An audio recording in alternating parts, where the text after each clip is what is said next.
Você já leu Crônica de uma Morte Anunciada, do Gabriel Garcia Marques? O livro surpreende porque o escritor colombiano diz logo na primeira linha que justo o protagonista, Santiago Nazar, vai morrer. Toda a comunidade sabe do seu iminente assassinato. É uma trama movida por vingança. Mas nada é capaz de impedir o fim trágico. O Brasil vive há quase exatamente um mês uma crônica parecida. O destino do Rio Grande do Sul parecia traçado no momento que caíram as primeiras gotas de chuva no dia 27 de abril. A chuva se transformou em tempestade, a tempestade se transformou em enchentes, e até a última terça-feira, dia 20, o desastre tirou 157 vidas, além de deixar mais de 580 mil desalojados. O número total de pessoas afetadas é perturbador, 2.340.000. Pela magnitude, essa já se configura como a maior tragédia do estado gaúcho, talvez até do Brasil. Por isso o choque. Só que, assim como a morte de Santiago Nazar, foi uma tragédia anunciada.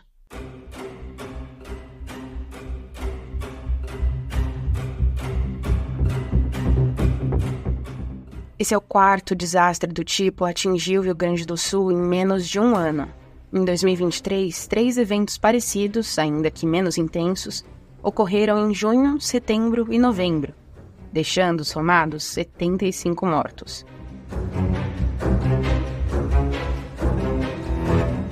Talvez não desse para prever exatamente o que ia acontecer dessa vez no sul do Brasil, mas o aumento da frequência dos chamados eventos climáticos extremos é um fato. Essa tendência está diretamente conectada com o aquecimento global, algo que os cientistas se esforçam há décadas para avisar. E não são só chuvas e enchentes. Publicado no ano passado, o último relatório do IPCC, o painel das Nações Unidas que pesquisa mudanças climáticas, mostrou que ondas de calor, ciclones tropicais, tornados e secas também vão ficar cada vez mais comuns conforme os termômetros forem subindo. Isso já está acontecendo.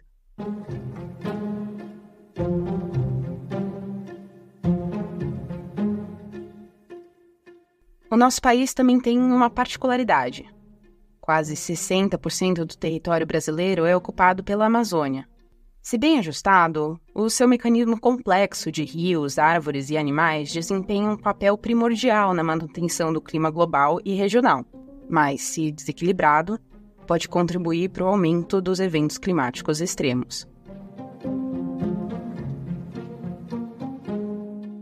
Para ajudar a entender o que a floresta amazônica tem a ver com o desastre no Rio Grande do Sul e como enfrentar as tragédias anunciadas da crise climática, a gente conversou com o Dr. Carlos Nobre. Ele é coordenador do Instituto Nacional de Ciências e Tecnologia para Mudanças Climáticas e um dos pesquisadores do IPCC, que ganhou, em 2007, o Prêmio Nobel da Paz. O Brasil, como qualquer país hoje no mundo, está correndo enormes riscos desses eventos climáticos extremos. Não tem mais volta. Se nós perdermos toda a floresta amazônica, vai ter um enorme impacto, principalmente no Sudeste. Vai aumentar a duração da estação seca no Sudeste, que hoje é na faixa de 6 meses, pode passar 7 a 8 meses. Vai diminuir, afetar também as chuvas, pouco no Sudeste, também no sul do Brasil. Tudo isso vai acontecer se nós perdermos a Amazônia. Então, aí, a adaptação se torna uma coisa até para ontem. Não podemos mais aguardar.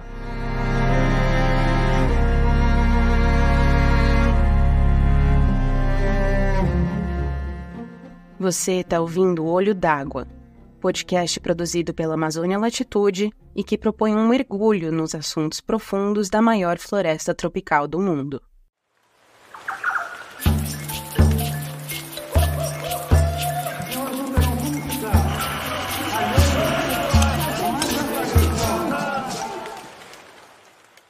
O município de Eldorado do Sul mistura cenários campestres pelo extenso cultivo do arroz à pecuária, além de grandes empresas ali instaladas como a Ambev, Dell, Grupo Panvel e casinhas pitorescas devido à chegada de colonos de origem alemã nos anos 60.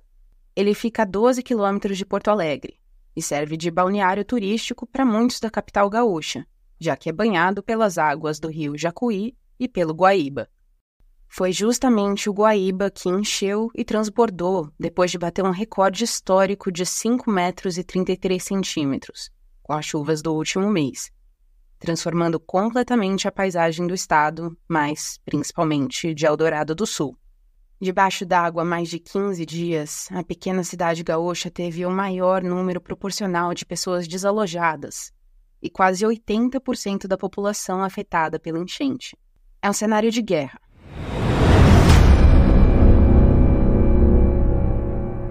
Móveis pesados como sofás e camas foram arrastados para outros lugares com a força da cheia. Ficaram úmidos e cheirando a lodo. Eletrodomésticos, mesas, cadeiras, roupas, frutas e outros alimentos ficaram repletos de lama, assim como qualquer superfície das casas. Janelas e portas quebraram pela corrente de água ou por saques. Mesmo com a água começando a baixar, a cidade virou praticamente um rio imenso.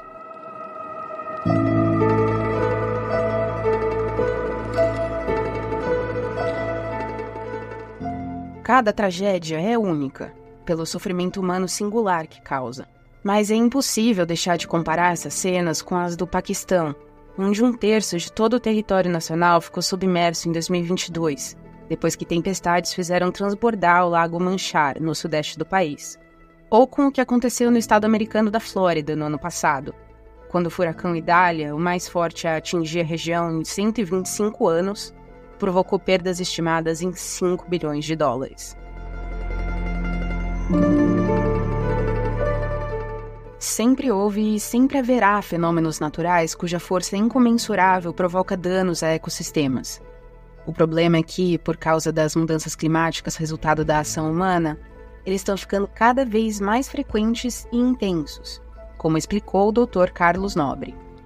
Os estudos mostram que, por exemplo, ondas de calor elas já estão até 30%, 40% mais frequentes do que lá atrás, antes do aquecimento global. E chuvas intensas e secas também já estão muito mais frequentes. Então, por exemplo, um evento de uma chuva muito intensa, como o que aconteceu no Rio Grande do Sul, que podia acontecer talvez uma vez a cada século, 2 séculos, agora, com esse aquecimento, ela pode acontecer uma vez a poucas décadas. 1, 2, 3 décadas podem ter eventos dessa natureza. O X da questão é que um planeta mais quente não só pode evaporar muita água do solo, baixando a umidade de uma região e provocando secas intensas, mas essa evaporação extra pode levar tanta água para a atmosfera que, em outras regiões, provoca uma sobrecarga de precipitações. Por exemplo, o último relatório do IPCC estimou que, para cada 1 grau de aquecimento, as rajadas de chuva ficam até 20% mais pesadas. Além disso, todo esse vapor acumulado na atmosfera carrega uma energia tão grande que é capaz de alterar os sistemas de alta e baixa pressão, causando ventos mais fortes e poderosos, os ciclones, tornados e tempestades.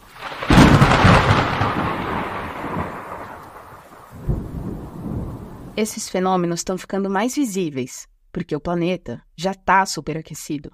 No ano passado, a Terra chegou à temperatura mais alta desde a sua última época interglacial, 125 mil anos atrás.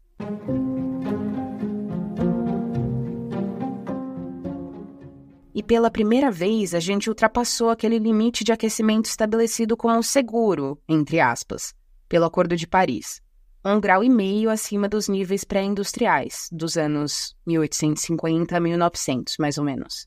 Mais do que nunca, ficou claro que a crise climática é aqui e agora. Isso é motivo de preocupação para o mundo inteiro. Afinal, é um fenômeno global. As partículas de carbono da queima de combustíveis fósseis que aquecem a atmosfera não conhecem fronteiras. Mas, como lembra o Carlos, aqui no Brasil a gente tem uma razão muito específica para se preocupar: a Amazônia. Se nós continuarmos com as emissões, nós vamos chegar em 2050 a 2,4 a 2,6, quer dizer, nós vamos, realmente, se nós formos nessa velocidade, nós vamos fazer com que grande parte da Amazônia desapareça. Aí é um enorme risco para todo o planeta, como eu falei, nós vamos perder aí mais de 250 bilhões de toneladas de gás carbônico. Isso tudo vai tornar impossível ficar abaixo de 1,5 graus.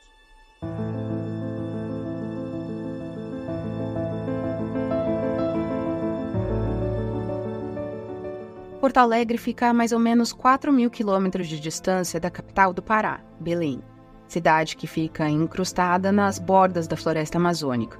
Pode parecer muito longe, mas, diferente de Las Vegas, o que acontece na Amazônia não fica na Amazônia, e chega, sim, no Rio Grande do Sul.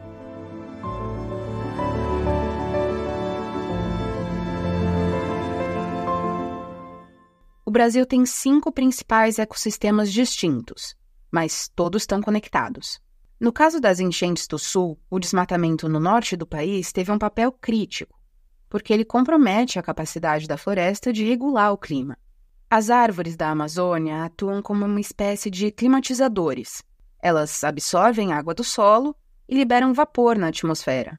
O desflorestamento, que já eliminou 20% do bioma original, compromete o processo de regulação climática e provoca mudanças no padrão de chuvas em regiões distantes, que trocam umidade com a floresta por meio da atmosfera. Além disso, a perda de florestas, como a Amazônia, reduz o poder de absorção do carbono liberado pela queima de combustíveis fósseis, contribuindo para o aquecimento global. E não é só o sul que sente o desmatamento no norte. Com menos vegetação, um ar mais quente tem passado da Amazônia para o Cerrado, induzindo ondas de calor que chegaram até o Pantanal. E lá em 2014, uma seca extrema atingiu a região sudeste porque os chamados rios voadores da floresta amazônica, que carregam a água evaporada da região para irrigar outros pontos do país, foram desviados, devido às alterações de pressão na atmosfera provocadas pelas mudanças climáticas.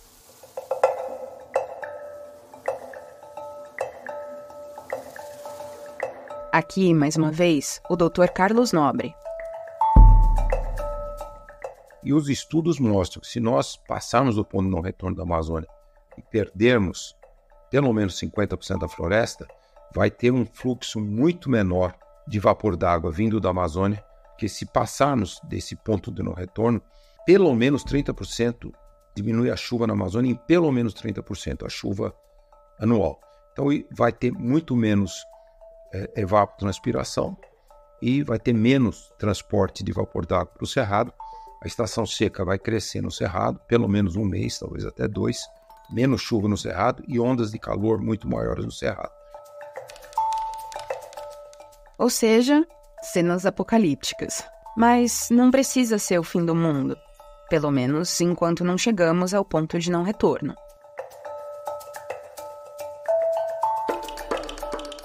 Tem uma questão que o Carlos levantou lá no início do episódio sobre a necessidade urgente de adaptação. Esse é um dos lados da moeda para evitar o fim do mundo. O que é adaptação ou mitigação? Significa justamente tentar se preparar para a nova realidade de um mundo mais quente, que já nem bate a porta, mas escancara.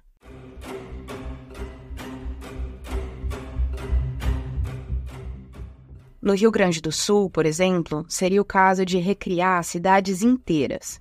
Um estudo do Centro Nacional de Monitoramento de Alertas e Desastres, o CEMADEM, publicado em 2019, elencou 825 municípios com áreas de risco de deslizamentos e inundações no Brasil. Pelo menos 8 milhões de brasileiros moram em áreas de risco e 2 milhões em áreas de altíssimo risco. Com uma nova contagem usando o censo de 2022, esse dado deve aumentar ainda mais.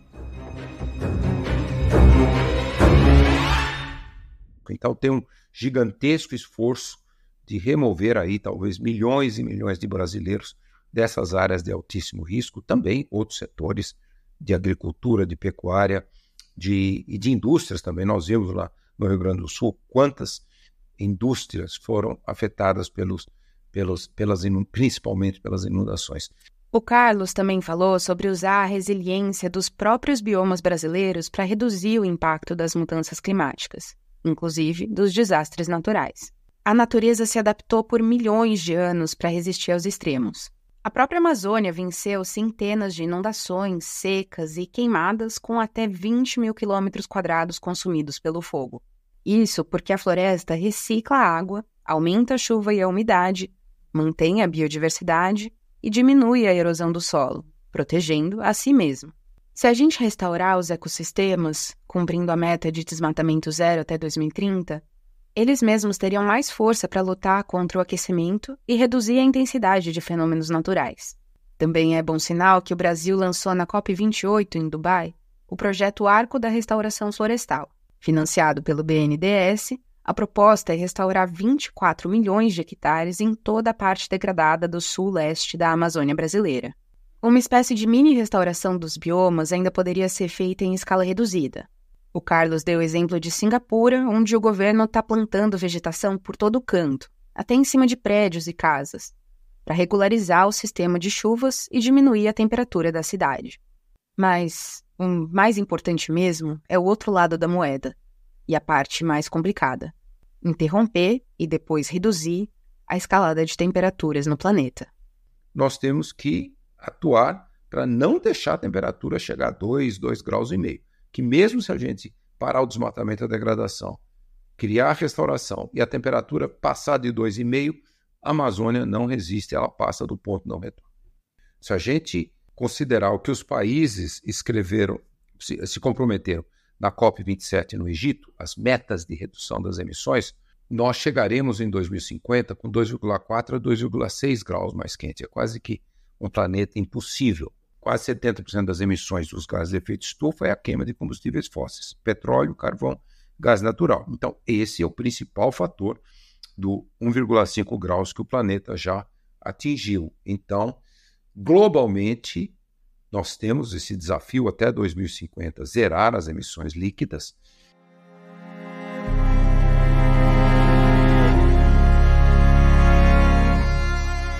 O Brasil é uma espécie de ponto fora da curva quando a gente fala em produção energética e emissões. No ano passado, 92% da nossa eletricidade foi renovável, hidrelétrica, eólica e solar. Já na China, por exemplo, 85% da geração de energia elétrica ainda vem da queima de fósseis. Mesmo assim, grande parte da nossa frota de automóveis consome gasolina e diesel. O governo continua insistindo em começar a explorar petróleo na foz do rio Amazonas. A mentalidade geral ainda está baseada em combustíveis fósseis. E não existe plano para uma transição energética.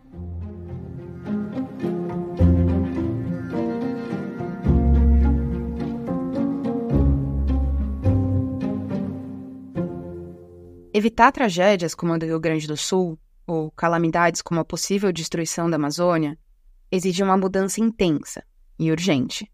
Mas o Carlos sempre dá um jeito de olhar para tudo isso de uma forma menos pessimista. Olha, eu na minha faixa etária, eu nunca vou me esquecer que o Brasil teve 2 grandes áreas que nós éramos líderes mundiais, né? Nós éramos líderes por muitas décadas em futebol, não somos mais, e nós éramos líderes em samba, né? Criamos o samba foi criado aqui. Então agora eu vou fazer o desafio. Vamos ser líder, ser o primeiro país de grandes emissões a zerar as emissões. Ah, nós somos em desenvolvimento, não precisamos. Não, precisamos. E vamos liderar.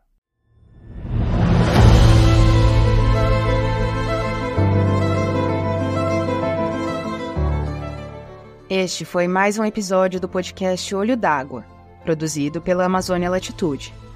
A Amazônia Latitude é um veículo sem fins lucrativos, cujo lema é Ciência e Jornalismo pela Floresta. Se você gostou desse programa, avalie a gente no seu tocador de podcast, curta o nosso perfil e siga a Amazônia Latitude nas redes sociais. Se puder, contribua para que a nossa equipe continue produzindo novos conteúdos. Você pode fazer uma doação pelo Pix amazonialatitude@gmail.com. Confira ainda notícias, artigos, colunas, resenhas, fotogalerias e muito mais no site amazonialatitude.com. Este episódio usou áudios de entrevista exclusiva com o Dr. Carlos Nobre. O roteiro e a locução são de Amanda Pesce. A edição sonora é de Júlio César Geraldo. A revisão é de Isabela Galante. A identidade visual é de Fabrício Vinhas. E a produção e direção geral é de Marcos Colom. Um grande abraço e até a próxima!